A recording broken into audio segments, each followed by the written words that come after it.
And it's a Thursday night. It's not long gone 9 o'clock.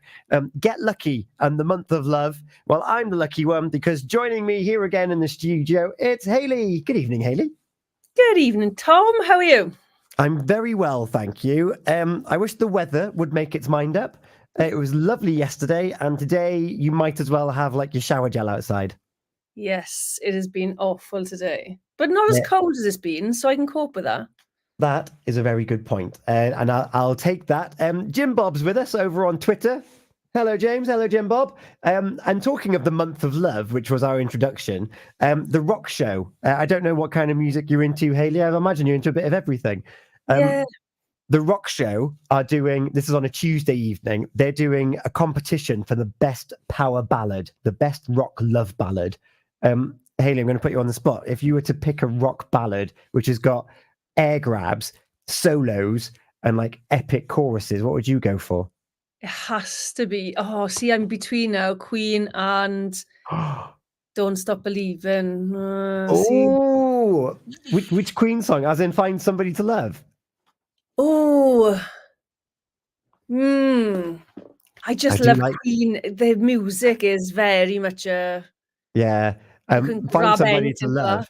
Tell you what, I might have just given, who's next? John's next this coming Tuesday. John, you can have that one for free. So at the end of February, we're going to be ranking all of them together. So Jim Bob, thanks for joining us. It's Healthy Minds, Better Lives. And this is the show where we take a bit of a deep dive into typically mental health matters, looking at perception and how we live in this world and how we can keep the reins on our minds from running into different modes. Hayley, how has your last couple of weeks been? Busy. I have to think all the time. They just the days fly by. My days start at like 4:30 in the morning, and they don't finish till like 11 o'clock at night. So, and they kind of just roll into one. And they blur and they happen. Some dates that have passed by, which we will talk a little bit more about later on. It was Time to Talk Day, of course, on the 1st of February. And I understand that you were providing a bit of a talk there. Yeah, I did a couple of talks for Time to Change Wales in Amazon, and it was brilliant. I ended up staying there for quite some time talking to the staff there about different mental health issues.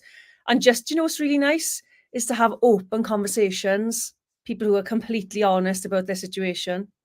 Yeah. Because we often hide behind these different veils and these characters of ourselves, and we think, "Oh, I can't say that because what will other people think of me?" And then what we find is that we're actually trapping ourselves even further into that belief that we are something. Yeah, absolutely, and we live by that label, whatever the labels are we give ourselves. We live by those labels, and most often they're not true. Most often they are not true, but it's breaking that barrier and getting that shield away from you. And this can often happen with it being February in our love lives. We're going to get real personal today because we are looking at trouble that you might be having in love, whether that's you loving others, whether it's loving yourself, or whether it's that feeling of lack of love and intimacy with other people. We're going to do our best to tackle that this evening, aren't we? Yeah, we certainly are. And if you've got a dilemma and you want to have our perspective on it, you can message us. We're live on Facebook at the moment. You can use the PWR app. You can remain anonymous. You can email us at studio@purewestradio.com. And we don't even have to talk about love. You might have another dilemma, another predicament that you've got running around your head at the moment. Hayley has signed herself up to be like, come on, let's see what we can do to help unlock those pieces to find a pathway out of it. Yeah, my favorite thing to do. I love conversations like that. So the more questions you can give me, the better for me. Lovely. So, without further ado, shall we move into love? Hayley, broad brush strokes. What is love on a personal level? Like, just love to you. What does that mean? Well, I'm actually really learning about love for the first time, believe it or not, in my 40s, my late 40s. So I've always I think we're taught in society, aren't we, about loving other people, but we're very rarely taught to love ourselves. But there are different versions of love as well. So there's different versions of love and acceptance, there's love and empathy, there's love and gratitude. So there's all these versions of love that nobody really teaches us. Mm. So for me, love is about honestly feeling, allowing yourself to feel good about somebody else or about yourself or about something. I like that. It's not because when you grow up and you watch all the Disney films and love conquers all, it's going to save the world. But actually, it's feeling it could just be I'm feeling good that I saw that. I'm feeling good that that person has done well. It doesn't need to be an outrageous expression of love. It could just be a well done, whether you say it or whether you feel it. It's that feeling of I'm pleased that that's happened. Yeah, it's about that connection you have with somebody, isn't it? It's about that pride. There's so many things encompassed in love because there's pride in love. And I don't mean the type of pride that makes you get defensive. It's kind of having that. I'm really glad you're able to do that. I'm really proud that you've achieved that. I'm proud of who you are.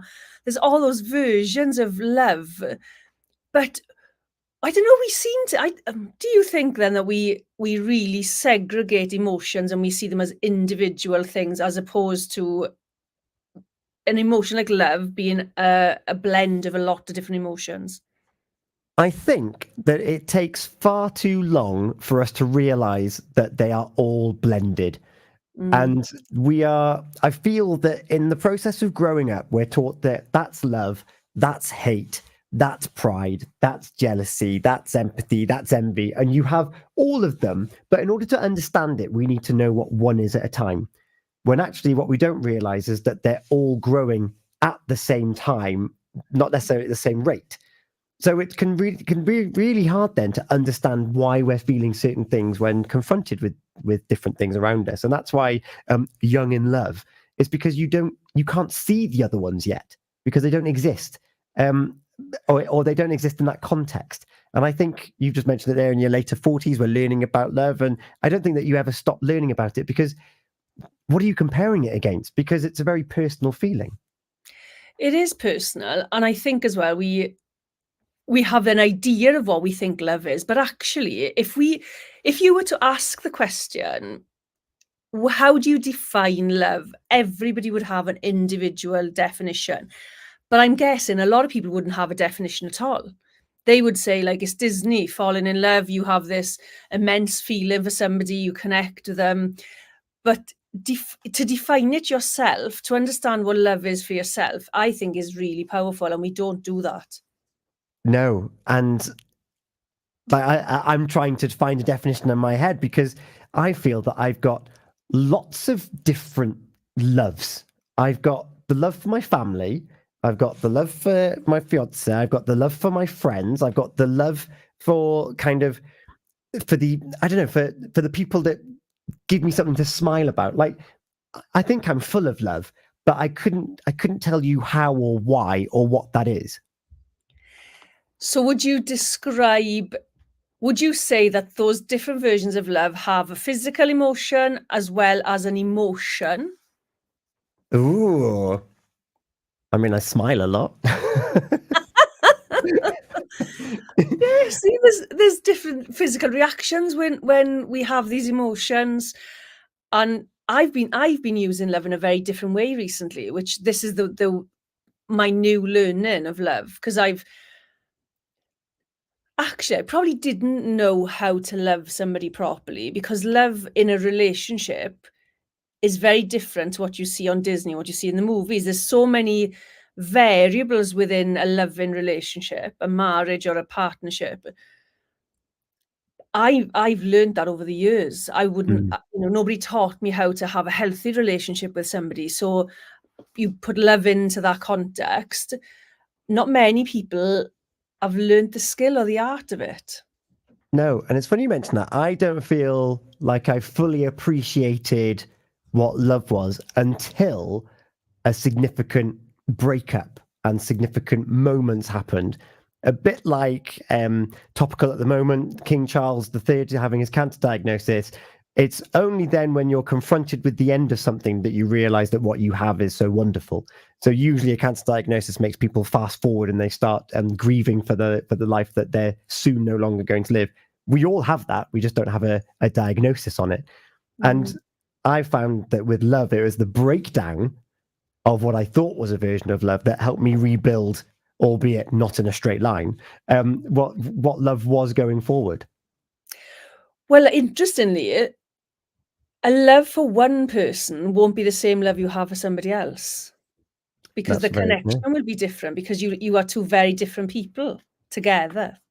Yeah, and let's delve into that. This whole concept of love. We've got Valentine's coming up in a week's time, and the majority of people here in the UK have got one partner, and they love that individual, and yet that I've just mentioned love for family, for people on the street, for friends, for my fiance. There's lots of different kinds of love, and yet we're all going to be expressing ourselves next week, or most of us are going to be expressing ourselves for love for another individual. How does that even come about? It's the connection you have, isn't it? It's how you connect with somebody on an emotional level, on a physical level, on a mental level. But the only thing I think most of us recognize, at least when we're younger, is the physical side of it, the lust side of it, the fun, the adventure, all that kind of stuff feels really good. So we assume it's love.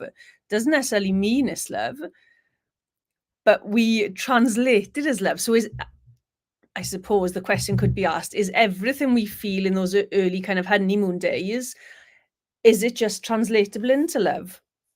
Mm-hmm. We're being hoodwinked by our emotions, by our perceptions, aren't we? And we've talked about this before, your thoughts and feelings versus reality. And looking back in rose-tinted glasses, only seeing the good and not the bad. It's all designed to help us stay in relationships. Yeah, and I do think that we are not very good at staying in relationships. I do think that, and maybe there's a cycle, and I'm not sure what part of the cycle we're at, but you have to learn the skills first. You have to learn how to love, and I think it starts with yourself. Then you have to learn how to love somebody else. There are different love languages, so people express love in a different way. So you have to recognize your love language and their love language. Then there's as your relationship sort of progresses, your love changes, the version of your love changes, because how you interact with each other changes. Mm. I'm interested to know, if you're listening to this or watching us on our social media, what interactions have you had with love over the years? You can WhatsApp us 01437 764455, or on the screen on our Facebook, you can email studio@purewestradio.com. And yeah, join this conversation or drop us a message on social media, and I'd love to get your take and your perspective on this. Hayley, you touched on a few points there. Love languages and how we interpret love and how we express love. Do you want to just give a bit of an overview as to our different love languages? Well, there's a couple that I like. The way that I show love is not the same as somebody else showing love, but we may not communicate that. So I show love in respect, openness and honesty. I confront problems and challenges, and I want to do it together. I don't particularly buy into the loyalty thing. I don't like the word loyalty. That's a different story altogether. But you might have somebody who, as a child, was bought things to show them love. So their love language would be buying things or receiving things as a show of love. So if you don't buy them things, now how confusing is that for somebody who doesn't see materialistic things as love? Mm-hmm. And isn't it funny that even though we've got these love languages, there's still potential what's the word I'm looking for? When you come together, it begins with a C. I've lost it. There is compatibility. There can still be compatibility if you're able to communicate through it. Well, communication is key, isn't it? Mm-hmm. So love is one thing, but if you're not communicating, love means nothing. It means nothing. And I do love that. Love languages. I've just found it that I've just found something here. The 5 love languages. Does this sound familiar to you, Hayley? Yes, I've read a little bit about it. We've got a little bit about it. So you just mentioned receiving, or the giving and receiving of gifts. you've got acts of service, you've got quality time, you've got words of affirmation, and you've got physical touch. There's my rudimentary research into the 5 love languages. And so I'm just trying to think then now. So words of affirmation. So yours are the communication then, Hayley. Yeah, I like to say that I love you. I think you're great. All those kinds of things. There's also, though, I'm thinking of a couple I've been working with, one half of this couple, and they have very different love languages. And one is not communicating verbally, but communicating like physically, not necessarily sexually, but physical giving of things, giving of time. And the other one is more wanting that physical touch. So even though they're both physical, they're different physical types of love language as well. Yeah. You have to really be open to seeing and hearing and feeling how somebody gives love. Yeah, because physical touch is a funny one, because as you say, it doesn't have to be bedroom physical touch. It can be if you're sat on the couch, like your big toe on their foot or something, if you got your feet up. But as long as you know that there's proximity and you're close, that's enough. It's enough to warm you through your body. And yet to some people, the fact that you're touching them might be the worst thing in the world, and it's get off my couch. You sit over there. For some people, that would be like, they don't want anything to do with me. I am heartbroken that they don't want to be seen anywhere near me. And yet for them, the fact that you're spending time together far outweighs the physical touch. And yet for the other person, just that little touch would mean the world. If there's an incompatibility like that, Hayley, that's developed over the years, because you say we've gone past that lust stage, what can you do about it? But it is about communication, because it's not about... So what we've got a habit of doing, I think, is that we take offense. Because I expect love to be shown in this way, I take offense when you don't show it my way, but you're showing it your way. So I have to respect how you show it, not expect it how I want it. I love that. Which means that you're kind of broadening your own horizons and actually, if anything, thinking more and caring more about your significant other by paying attention to their love language. Yeah, and it's not easy, mind, because it's easy to feel rejected, isn't it? It's easy when somebody says, "Don't sit by me. I don't want you sitting by me," and you're like, "I really need touch. I need you to, like, I don't know, hold my hand or whatever." Yeah. But if you come to understand that for them, it's about the time in the room, the space that we have together, the talking, and across the table or whatever, then there's a way of getting around that. But if you have to be realistic and be honest with yourself. If you can't handle that, regardless of communication, then that's going to be a real challenge to keep that relationship going. It is. And I know that we're a week away from Valentine's, and I am going to pose the question anyway. Is there a time in the relationship where you just have to be open and honest with each other enough to be grown up and say, actually, this isn't providing me, which sounds really selfish, but we've only got one us, that it's not providing what I need and it's not adapting and I don't feel equal or loved in this relationship. I think it's best that we go our separate ways. Yeah, and I think that, again, that's not an easy thing to do. But what I would love to see, of course, there's going to come that point in time in a relationship that's not working, that somebody has to make that decision. But this is a personal opinion, my biggest challenge and issue with people now is that divorce is very easy. And that because maybe we don't know how to communicate, we've not learned the skill of communicating. Yes, we can love somebody and we can be in lust with them and we can do all those things. But if we've not learned the art of communication within that relationship, and I'm talking about communicating the way that each individual person communicates and learning that, we tend to go down the divorce route rather than trying to work together on figuring it, or at least maybe even, again, working separately on each other. I work on me and you work on you, and then we come together and work together, because a lot of us don't even know who we are. So how do you form and build and maintain a healthy relationship when you have no relationship with yourself. Mm-hmm. And that brings us on nicely into thinking that we sometimes find ourselves down these rabbit holes because we're following the same patterns from years and years and years of practicing bad habits and bad patterns. And it's because we've never actually taken time to think about ourselves. How powerful is it to actually sit down with yourself, maybe aided by someone else, well, hopefully aided by someone else, to actually unlock why you're in these patterns? It is invaluable. It really is. It's life-changing.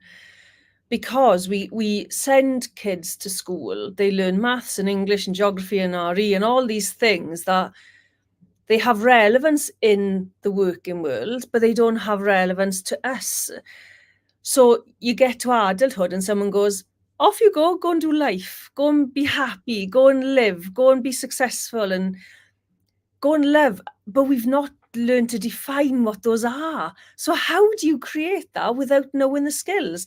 And then when you do finally go, actually, if I learn to know me, if I get to know who I am, then I get to understand what I want out of life and I can create it and develop it.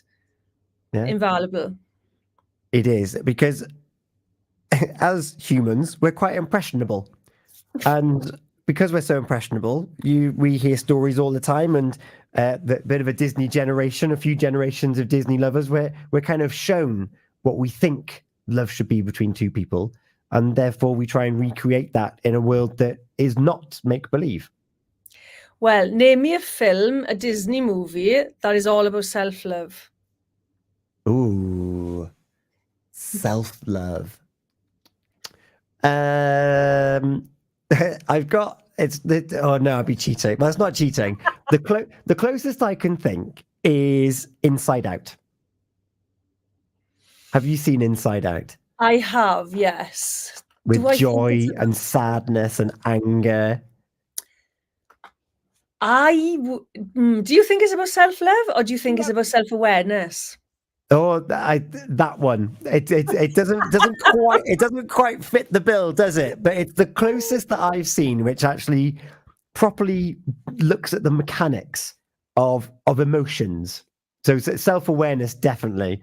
But again, you've got, what is it? Joy, disgust, anger. There's another one in there. Yes. And yet there is no green, red. It's the purple one, isn't he? But he's not anxiety because he's Inside Out too. Well, it's either anxiety or worry. It must be worry then, because he is always worried. He's like, oh, don't do that. No. And yet, the biggest emotion that we've been talking about for the last 20 minutes odd is love. You don't find love in that system, do you? No, but love so there's, I don't know if have you ever seen the spiral of emotions? Oh no, explain this to me. So love is kind of at the top, and then you have kind of at the sort of baseline, you got hate and anger and frustration, all those kind of disappointment, guilt, shame, all those kind of at the bottom. You've got love at the top. And in between the love, you've got the excitement, the joy, all those kind of emotions. But the way I've been using love recently is to rewrite my emotional history. That's been fascinating. Oh, explain this. How does one rewrite their emotional history? Well, I've been stuck with anger for quite some time. Anger and frustration over, in fact, a relationship, funnily enough. And I couldn't get myself out of it. So all the work I've done, and I've done loads of work on it with the work that I do. And then I just started to rewrite, rather than hating everything about it, I started to rewrite it with love instead. Okay. And it has transformed how I interact with my ex, how I interact with my children, because I'm no longer, the anger's dissolved completely. Wow. It's gone. Because instead of reliving anger, I'm reliving love now. And what a powerful tool it is. And has that changed your entire, in how you see the environment around you though? it's just changed how I feel from the inside out. I'm calmer than I was. Mm-hmm. The anger's gone. I still get frustration, but I still am working on things. So Yeah. I've just started one now on myself. So this one was kind of done on the relationship. This one I'm doing is on myself, and I've just had a massive realization about something in another relationship, a different familial relationship, which has made loads of things make sense. Oh wow! What I love about having these little monthly check-ins is that because we. I don't profess to come on here and be an expert, and you would say the same thing, that you're still learning about yourself, and that's exactly what I'm going to say about this. Everyone's is a work in progress, and we get these touch points with each other every single month, and you're still learning and developing about yourself and how you can rewrite your history and change anger to love. I don't want you to delve too much into personal details because it's very much your personal story, but can you give an example of something that was anger, then something that you've rewritten as love? Yeah, so the relationship, there was a lot of hurt and pain in the relationship, and I bought into that. So instead of being who I am, I became defensive, I became angry, I became resentful. So I've carried all those emotions, and because different situations popped up, they kept building. So it became a compounded sort of a huge mountain, I suppose. But going back and rewriting that story, it's not rewriting the story, it's rewriting the emotional story. So remembering that even when I was angry, I still had love in my heart. Even when I was frustrated and disappointed and hurt, I still had love in my heart. I'd forgotten it. So I've just reinforced that love was an option even when it was bad. I love that. It's still an option even when it's bad. So when everything, because when you're in that place of anger and frustration, it feels like there's so much weight on you and there is no other option. The wall is up, and yet it is always an option. It is always there. We carry it with us. It's here, as they say, and it is an option. And it's about it is to an extent about choice. It is about choice, and it doesn't always feel like that, but we always have a choice. It's do something or do nothing.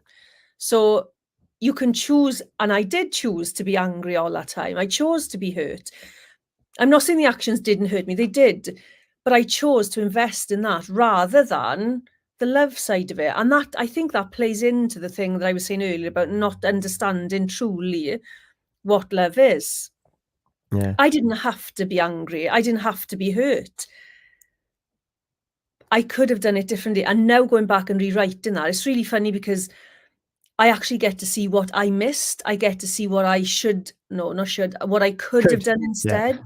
Yeah, we should do it with could. Yeah.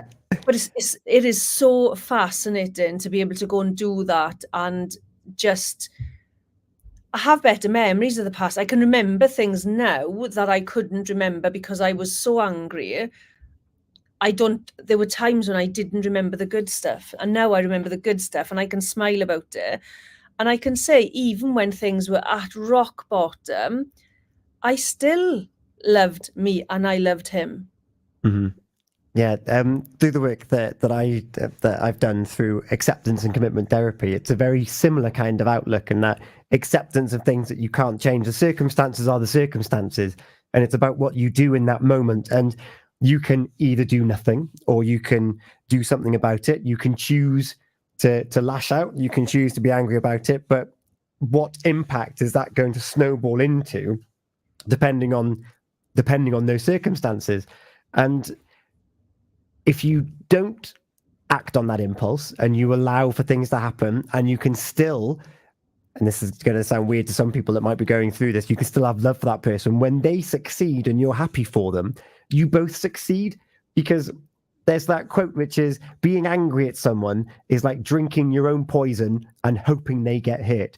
They don't care. So you might as well be happy for them and be happy for yourself, even though times are difficult. And that can be a hard thing to swallow.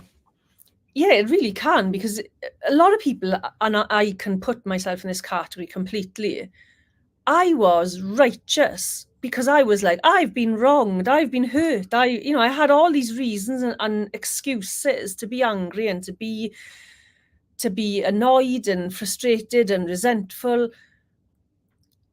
It wasn't doing anybody any good.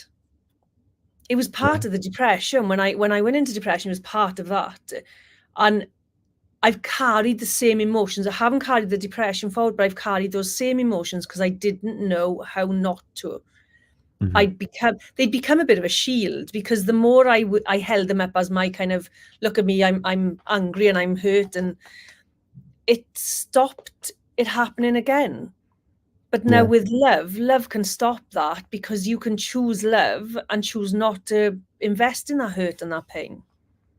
Yeah, because you do solidify it when it becomes your identity and you hold on to it. I'm, as you say, the righteous one. I'm going to hold on to this. This is my sword now. This is who I am. When actually you're not. You're so much more than that. Jim Bob shows that self-love is a strong foundation for all the other types of love, which he did asterisk there with the with the recorrect. And it is, isn't it? If we don't understand our own love language, our own perception of ourselves, our own person in different circumstances, our own ability to develop and to grow and to stretch our own limits and realize who we are, then we're never going to know or understand other people's limits and stretch where they are either. No, and why do we not invest in loving ourselves? Why do we not invest in love more? And that, for me, is a massive question now, as I've kind of learned this new skill. Why are we not teaching children how to love? We teach them how to hate. And love and hate can be very, very similar. It's a very fine line sometimes between love and hate. But why are we not taught what love is properly from young and then through life? Yeah, and we do just get it secondhand through typically TV or books. It's quite incredible. AJ Owen joined us a bit earlier on as well. He's watching us on X, I should say, not Twitter. Hey, hope you're all well. AJ, we're doing well, thank you. If you're still with us, what are your thoughts on love? I'd love to know. What we're going to eventually move on to. We've got. As we mentioned earlier, it was Time to Talk Day on the 1st of February. So we've actually got Time to Talk Wales. Their head honcho was catching up with radio. So we've got an interview with her coming up after 10 o'clock. And also looking at self-love, I had a chat with Claire Neal a couple of weeks ago about burnout and how some of us completely flog ourselves and work ourselves to this constant grind. And particularly with all this homeworking and emails on your phone, we never really switch off. If we don't switch off, Hayley, are we loving ourselves? No, then that's it's all about definition, yeah. All about definition, because we should. Well, let's take we should. It's beneficial to switch off. Particularly, it depends on what you're switched on to. But if you don't have a break, at some point, your body's going to go, I've had enough, I need a break. It's like a car, isn't it? It can't keep going forever. At some point, it will tell you, we need a break. Something's broken down or something's not working anymore. Your body's pretty similar. So you develop a cold or something to remind you to take that break. But I can go for a long time. I don't, touch wood, I don't get ill. So I think I've got this mother immunity that my mother had. But that's bad because I can keep going and going and going. Yeah. Again, I know I often comment how similar we are. I'm the same. I just keep on trucking. It's all good here. Also, completely off tack from kind of well, it is kind of an element of self-love. Actually, everything is an element of self-love. And awareness around Obesity Awareness Week has been recently as well. And also looking at some of the hidden benefits of losing weight. Fitting other clothes is not necessarily the benefit that we're going to be talking with Mark about. He's a nutritionist, and he was talking about some stories that he's heard about reversing diabetes, for example, and looking at what that can do for you. And then we've got a little extra one at the very end there, looking at using humans for research. It's a crazy concept. So we're going to be getting a bit of inside scoop there for you as well before the end of the Healthy Minds, Better Lives. Before we wrap this section up then, Hayley, and we look at some frequently asked questions that you've had over the last couple of weeks and over the last couple of months. If we're struggling to love others, to feel love, to love ourselves, what can we do in the short, medium, and longer term as February progresses? Because let's be honest, it's going to be a bit relentless between now and Wednesday. Yes. Well, if you want to go and buy yourself some chocolates or flowers or a card, then do that. You can do those kinds of things. But, there's no harm in taking yourself out. Like, we wait for somebody maybe to go out with, but actually you could probably go for food yourself. I did it in November last year, the first time ever gone for a meal on my own. It was bliss. It was lovely. But there are things that you can do on a day-to-day basis and integrate it into your day, rather than feeling that you have to squeeze it into a very busy schedule anyway. Integrate it in your day. You can do deep breathing to just take that time out from your physical stress. You can read a book, in your break or your lunch break.